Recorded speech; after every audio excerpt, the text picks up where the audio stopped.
Hello everyone, this is Justine Chikawa from the TOS Karate Studio, and I'm here with Dr. Christine Dumont. We're going to talk about how to stay safe if you're thinking about joining martial arts, or you're already in martial arts and you have a pre-existing injury, or you're concerned about your ankles, your feet. So I'm a doctor of osteopathy, so we're like MDs in our training, but we go to osteopathic medical schools and learn hands-on techniques also. In karate, there's so many injuries that could happen with jumping and kicking into targets, breaking boards. So I was just going to go over some techniques to help mobilize the foot and ankle and help prevent injury. Okay, the first stretch we're going to do is... it's called the foot articulatory technique. Okay. And so for this, we're going to help mobilize the joints of the foot and the foot. Okay, of the foot of the foot. If your foot has a foot, then that'll be better. So if you don't have a foot within a foot, forget about it. Turn it off right now. Start over. No, that was perfect. Keep going. Okay. So what you do is you mobilize the middle of your foot on at the arch. Okay. And then you, with your other hand, you're gonna move this long bone, the metatarsal, in different directions. So you're gonna go up and down for a few times, and then side to side. Why is my ankle making such the fartiest sounds, and you're just like the most silent?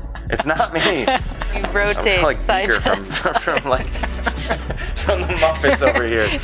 Right? That's what I sound like. I need to go to the next toe. That's a pretty good Beaker impersonation. If you don't want to see her for ankle problems, Jim Henson Studios, this is your girl. So then you hold on to the next long bone and you just go up, down. So it should be pinching each bone right. in my foot. Same thing, up, down, side to side, and then rotate. And then you go on to the next toes. Okay, so it should be going down each of the line and just moving those around in each direction. So right. north, south, east, west per toe. Right. Okay, got it. And this is just going to help your foot be more flexible, so that every time you break a board or kick a target, you're going to have that mobility to sustain the shock of whatever force. Okay. And we should do it how long? 30 seconds? Just like that. I mean, it's really quick. Okay. Just directional, work it out each toe and then keep going? Right. The next one is for the tailless.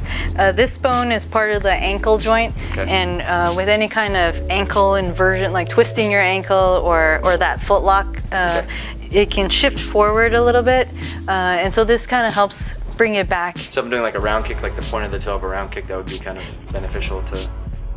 It'll cause that tailless to shift forward, and so this technique kind of brings it back. Oh, cool. Excellent. So if you're flexible enough, you can do this on your own with either a foam roll or an edge of a chair. Okay. And you're going to put your heel on the foam roll or the edge of the chair, and you're just going to push down on your ankle. Should it be like a pulsating push or like a solid press? Just a constant press. Okay. For how long? For like 30 seconds or so, until you feel like your ankle is springy. Okay.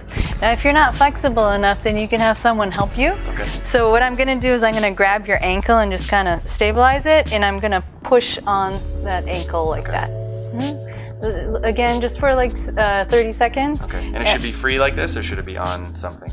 You can put it on the edge of a chair if you want to, or just hold it. Doesn't matter either? No, either way.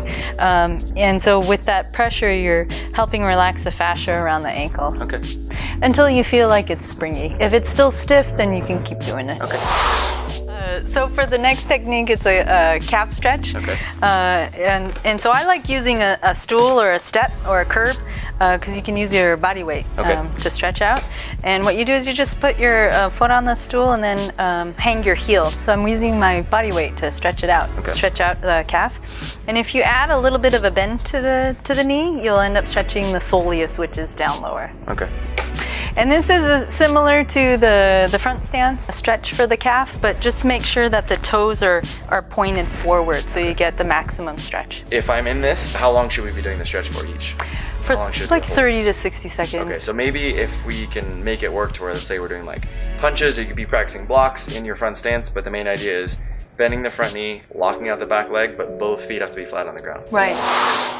And then the last technique is to help soften the muscles underneath the foot and also stretch out the plantar fascia. Would a tennis ball versus this be better? I feel like this might be better because it's like solid versus... It's hard, so and you can really put your weight into it.